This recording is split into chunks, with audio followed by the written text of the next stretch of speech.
One of the great thrills of this past award season was seeing the glorious return of Brendan Fraser.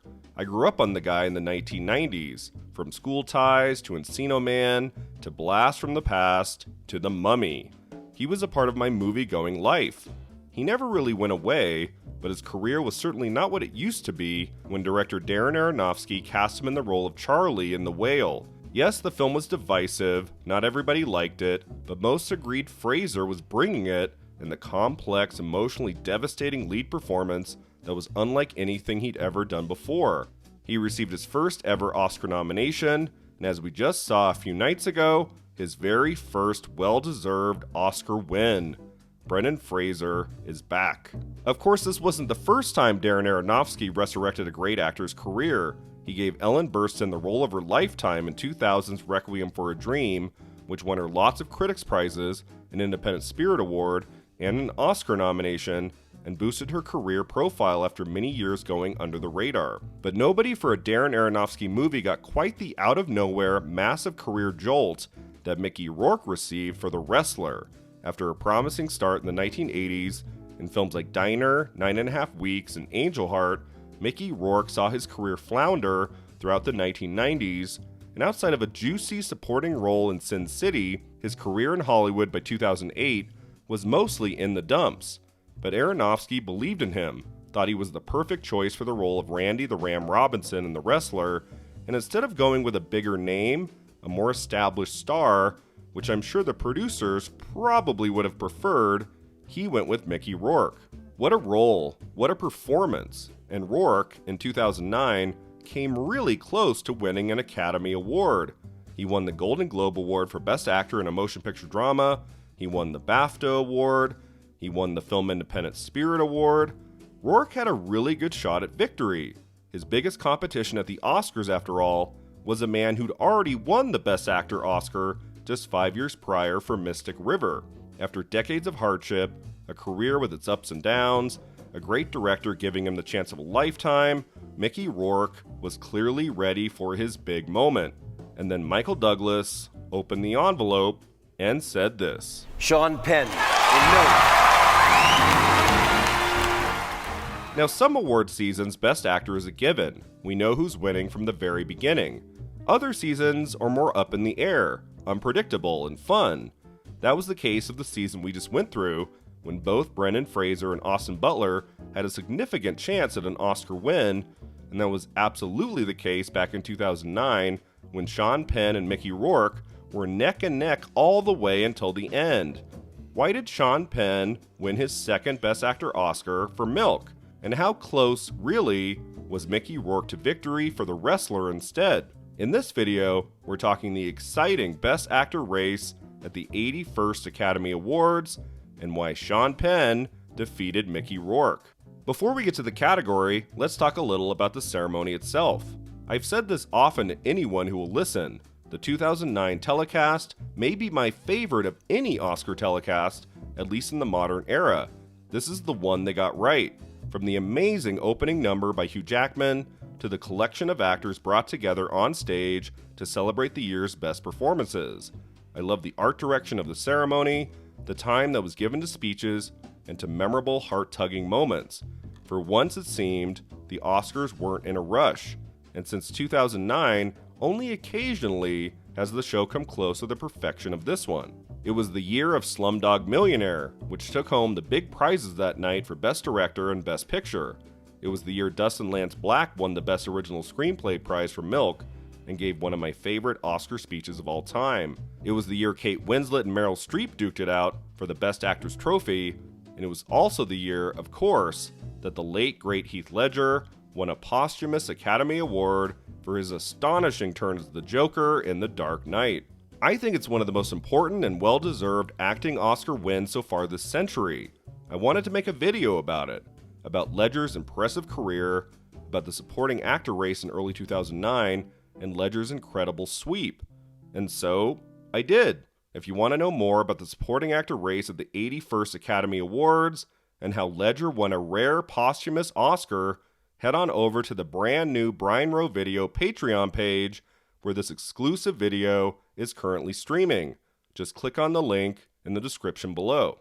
Now let's get into Best Actor, and start by talking about the 5 nominees. First up is Richard Jenkins, who received his first Oscar nomination of his long career for his impressive performance in The Visitor, about a college professor who goes to New York for a conference and finds a couple living in his apartment. The film deals with themes of immigration and deportation, and at the center of it is Jenkins giving one of the finest performances of his life. It's not fair! We are not just helpless children! This Oscar nomination was a long time coming. Jenkins, a working actor going back to the early 1980s, not getting a whole lot of attention at the awards level. Before The Visitor, he received only one major individual awards nomination, Best Supporting Male at the Independent Spirit Awards for Flirting with Disaster, and he also received a nomination as part of the ensemble of 6 Feet Under at the SAG Awards in 2002. The first time he received major attention for a movie was for The Visitor, which had its world premiere at the Toronto Film Festival in the fall of 2007. The Visitor played lots of festivals in early 2008 and quietly entered limited release in theaters that April. Reviews were strong, but the movie didn't exactly set the box office on fire, and in a way I would argue was kind of a miracle Jenkins, in such a small indie film like this one, got into the Oscars Best Actor Final 5 almost a year later.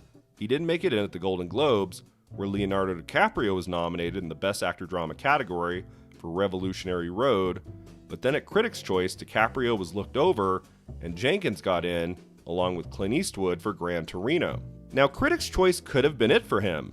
Sometimes we get a well-reviewed performance in an indie that only makes it in there. Nicolas Cage in Pig comes to mind, but then at SAG, Eastwood and DiCaprio both missed in Best Actor, and Jenkins was the chosen 5th slot. This is the nomination that likely got him in at the Oscars, especially since the buzz for Revolutionary Road faded throughout the season, and DiCaprio just wasn't likely to be recognized for the film by the Academy.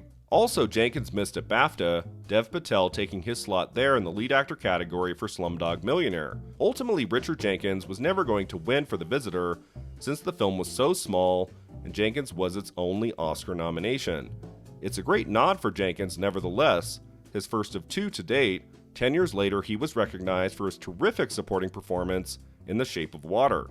The next nominee to talk about is Frank Langella, another actor like Jenkins who's had a career going back decades and rarely received any awards accolades in film up until this moment.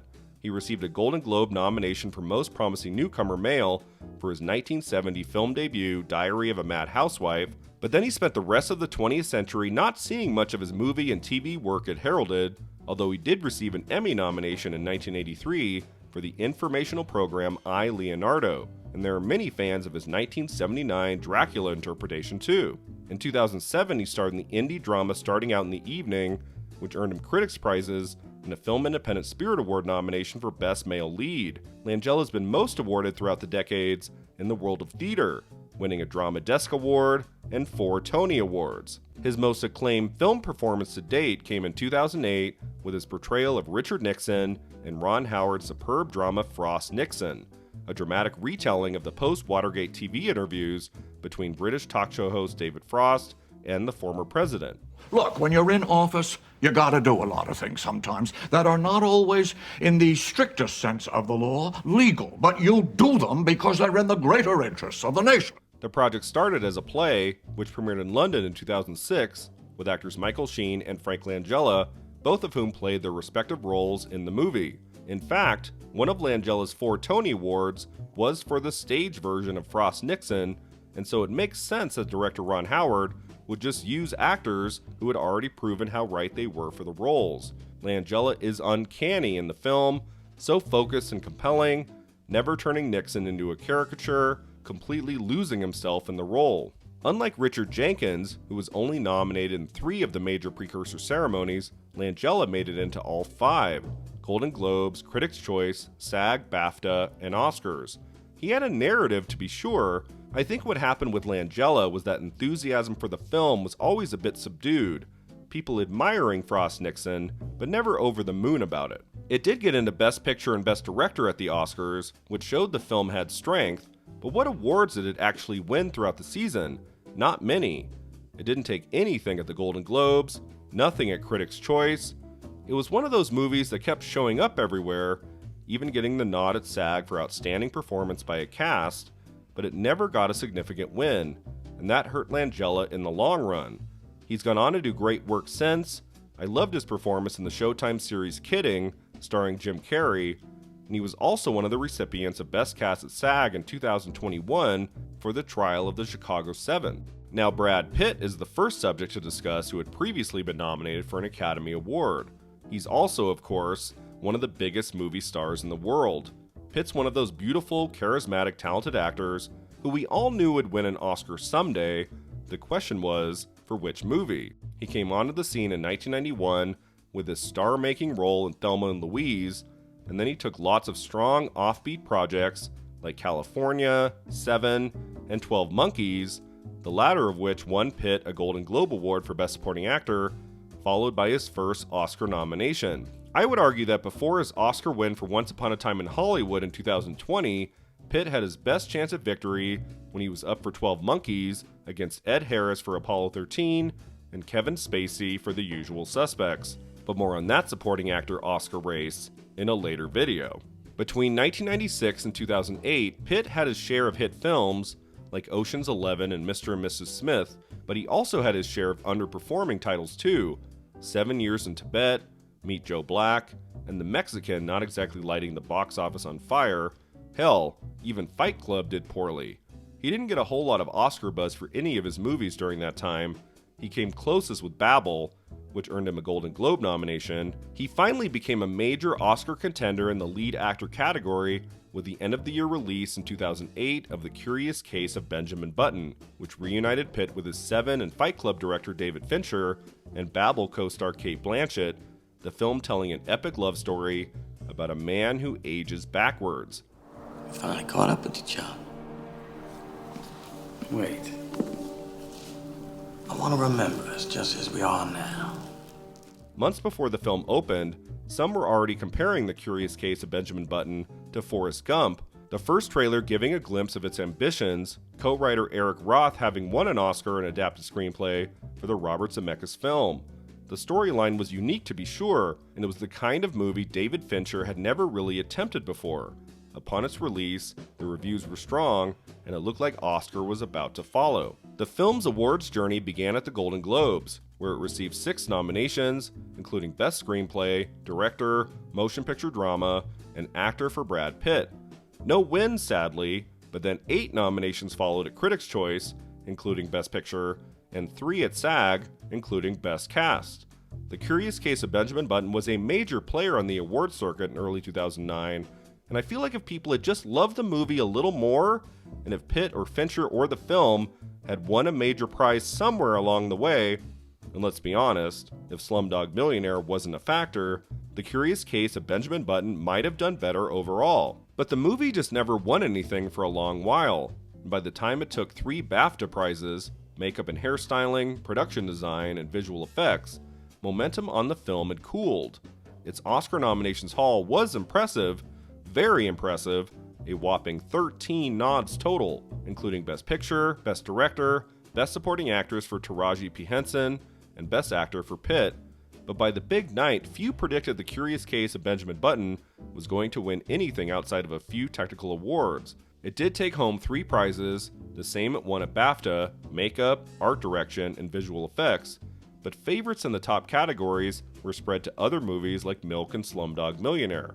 Brad Pitt was likely in 3rd place for Best Actor, but he was going to have to sit this one out, as he would 3 years later for Moneyball, but he would go on to win his first Oscar in 2014 for producing 12 Years a Slave, followed 6 years later by a supporting actor win for Once Upon a Time in Hollywood.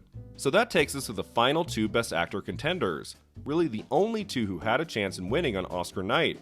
I don't think I have to remind you just how close this race was. Either of them easily could have won. Let's start with Mickey Rourke, who received his first Oscar nomination of his career for his brilliant performance in Darren Aronofsky's The Wrestler, about a faded professional wrestler who struggles to search for a new life outside the ring. And I'm alone. And I deserve to be all alone. I just don't want you to hate me. Despite his being a terrific up-and-coming actor in the 1980s, Rourke didn't have much experience with Film Award nominations, his two most prominent up to that point being a Film Independent Spirit Award nomination in 1988 for the drama Barfly, opposite Faye Dunaway, and some critics' prizes for his delicious supporting turn in 2005's Sin City. The Wrestler was something different. Before the film had its world premiere at the Venice Film Festival in September 2008, there were already rumblings of greatness, especially with Oscar winner Marissa Tomei in the cast and Darren Aronofsky behind the camera, the man who had directed Ellen Burstyn to an Oscar nomination for Requiem for a Dream. Everybody loves a good comeback narrative. We just saw it this year with both Brendan Fraser and Ke Huy Quan, and Rourke was the major comeback of 2008, an actor who had never been this good in a movie before, in a role that's physical, emotional, surprisingly vulnerable. It was a side to Rourke we hadn't seen, or at least hadn't seen in decades.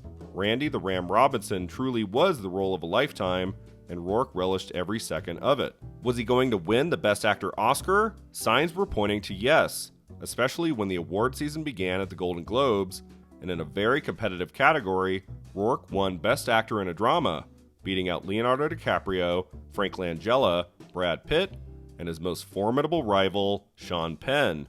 Rourke's speech was a great one. Several years ago, I was almost out of this business, and a young man kind of got in touch with me, and he kind of put his whole career on the line by representing me and saying he wanted to, represent me, and he did a hell of a job, so I want to thank David Unger for having the balls to...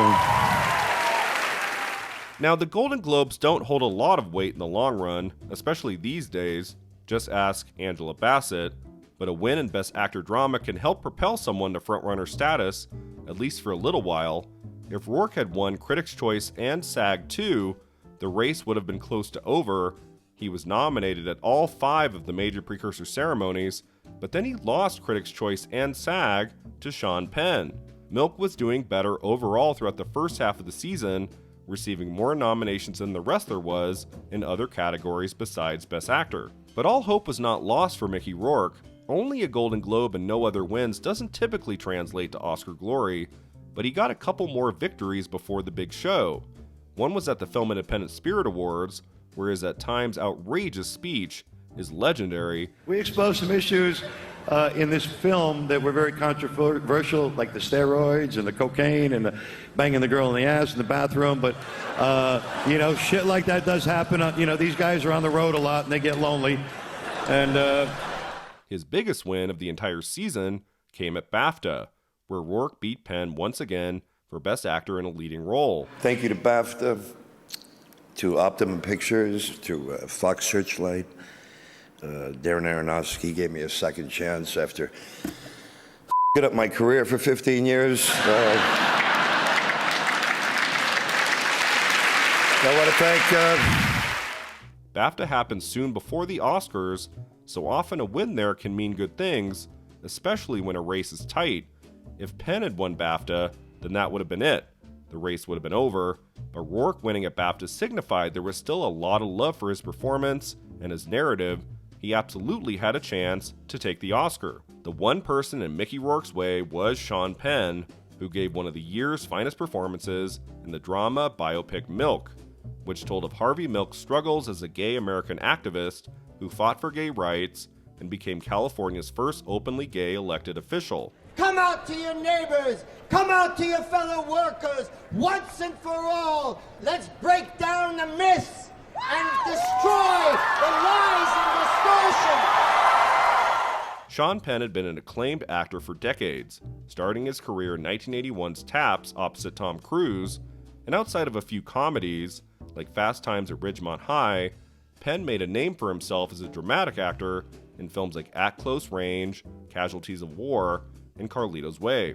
His first award season breakthrough was 1995's Dead Man Walking, which earned for Penn his first Oscar nomination in the lead actor category and won for Susan Sarandon an Oscar for Best Actress. He received a second Oscar nod for Sweet and Low Down, then 2 years after that for I Am Sam.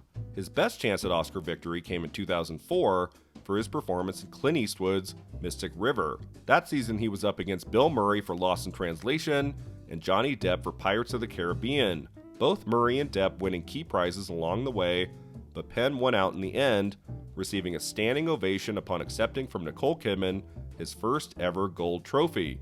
If you want to learn more about that exciting race, click the link at the end of the video. Between 2004 and 2007, Penn stayed pretty quiet in the world of cinema, his dramas The Assassination of Richard Nixon, The Interpreter, and All the King's Men not having much of an impact on critics or at the box office, but Milk in 2008 was a great return to form, not only a great performance from him, but also just a terrific movie, my second favorite of the year behind The Dark Knight. It's funny, sad, absorbing, full of life and loss. It has a pitch-perfect script from Dustin Lance Black, excellent direction from Gus Van Sant. It was an immediate hit with critics and audiences, and it looked like Sean Penn had a really good chance to win his second Oscar in just 5 years. But it wasn't an easy road for Penn, especially when he lost the Golden Globe to Mickey Rourke. Victories at Critics' Choice and especially SAG helped Penn, but then his loss at BAFTA to Rourke again gave awards pundits plenty of doubt. Did Rourke have the better narrative this year? Did Penn only win at SAG because he'd lost that award 5 years prior to Johnny Depp?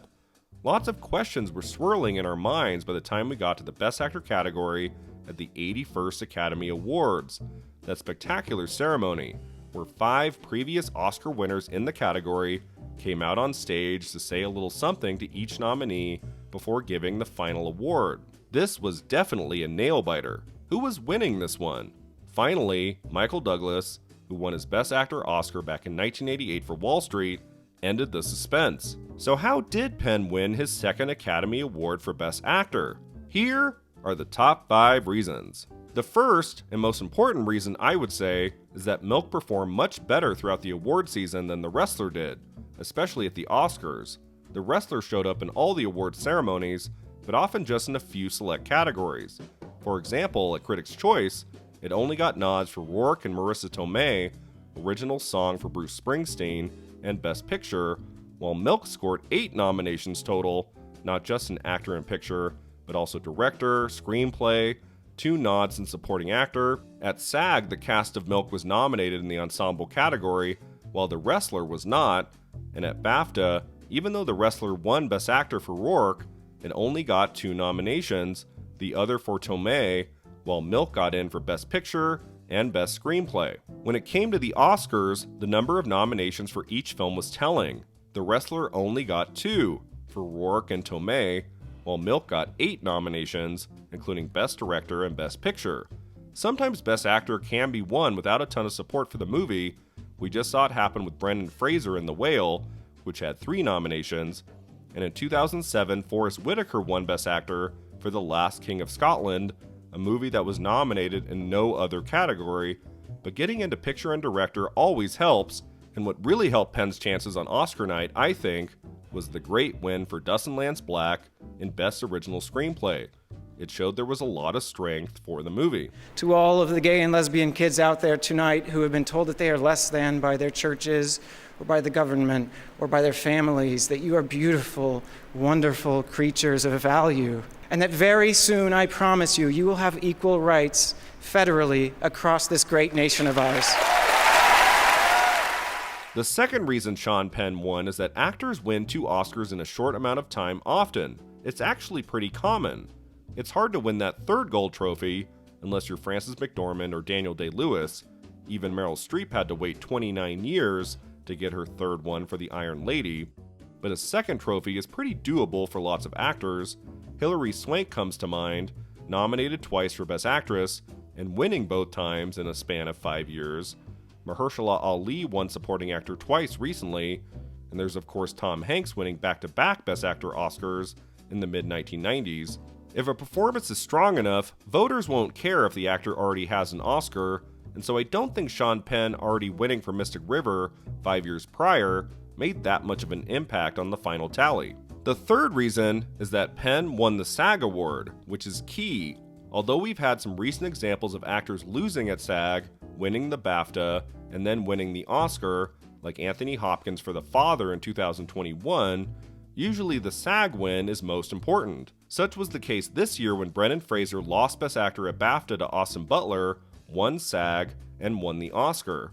Funnily enough, the 2-man race between Penn and Rourke in 2009 is completely in line with what happened this year with Fraser and Butler. Penn won Critics' Choice and SAG, Rourke won Golden Globe and BAFTA, and Penn won the Oscar. Fraser won Critics' Choice and SAG, Butler won Golden Globe and BAFTA, and Fraser won the Oscar. If Rourke had won at SAG, it's hard to see Penn winning with only the Critics' Choice victory, and I think Mickey Rourke ultimately would have been victorious on Oscar night. But SAG going for Penn stopped Rourke's momentum, and his late-stage BAFTA win just wasn't enough to pull ahead in a close race. It was a little bit unique because there was so much archival footage that really gave you such a round sense of the personality of the real Harvey Milk. And I just kept it on a loop, all of it on a loop for a couple of months where I was living, and just let it get in there, because he had a beautiful personality that you kind of felt like when somebody asked you that question, you know, who's no longer living would you have liked to have met? I really felt like I was missing out on that, on having met him. The fourth reason is that, let's be honest, Mickey Rourke brought with him a lot of baggage, and enough Academy voters might have been hesitant to give him an Oscar win. Rourke had fallen on hard times throughout the 1990s and 2000s, arrested in 1994 on suspicion of spousal abuse, and again in 2007 for a DUI. He'd also made a lot of stinkers in the previous 20 years, so many forgotten action movies like Point Blank and Exit and Red. He hadn't done much to signify he had an Academy Award in him, and thus some might have felt he hadn't proven himself enough to warrant a victory. A nomination, okay, but not the gold trophy. The fifth and final reason Sean Penn won the Best Actor Oscar in 2009 is that unlike Rourke in The Wrestler, Penn played a real-life person in Milk. And although that's not always the key to an Oscar win, just ask Austin Butler, who played Elvis, and yet lost the Oscar to Brendan Fraser playing a fictional character in The Whale. It's certainly an important factor year to year. Look at Renee Zellweger in Judy, Rami Malek in Bohemian Rhapsody, Gary Oldman in The Darkest Hour. Oscars for biopic performances happen all the time, and Sean Penn was another example for his portrayal of Harvey Milk. And plus, I guess you could say there's a sixth reason. No matter the baggage Sean Penn also brings with him, it's why he said this upon accepting his Oscar for Milk. And I want it to be very clear that I do know how hard I make it to appreciate me often. The man has always been a highly respected dramatic actor with decades of great films and performances, and in a tight race, it made sense to me and many others in early 2009 that Sean Penn was going to eke out a victory for his incredible turn in Gus Van Sant's film. Playing a real-life person helped, the Best Picture nomination helped, the Best Original Screenplay win really helped, and his SAG win helped a lot, but at the end of the day, Penn's performance was one of the very best of 2008. It's my favorite Sean Penn performance, and it was an easy choice for many to make in the Best Actor category at the 81st Academy Awards. Sean brings the same commitment to his off-screen life. You see it when he campaigns for human rights and gently reasons with the paparazzi. Tonight, it's important to be a great actor. In life, it's more important to be a great human being. That's my friend Sean Penn. Sean Penn's speech was short and to the point, strong, well delivered, and in a race that was so close, it was fitting for him to end his speech by celebrating the return of his most formidable competitor that award season. Mickey Rourke rises again, and he is my brother. What a great Best Actor race that was, and if that had been the only close race that year, it would have been more than enough to keep us on the edge of our seats. But really, let's be honest, the Best Actor Oscar race that season didn't even compare to the nutty, strange, unpredictable, and totally fascinating race for the Best Actress trophy. I think we all can't believe we were in a category with Meryl Streep at all. I'm sorry, Meryl, but you have to just suck that up. Yes, next month, we're talking Meryl Streep on her 15th Oscar nomination for Doubt versus Kate Winslet on her 6th Oscar nomination for The Reader.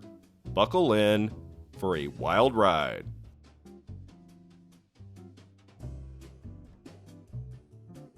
Thanks so much for watching. If you enjoyed this video, don't forget to like and subscribe, and let me know in the comments below who was your choice for Best Actor at the 81st Academy Awards. Was Sean Penn the right choice? Or do you think Mickey Rourke should have taken it? See you next time.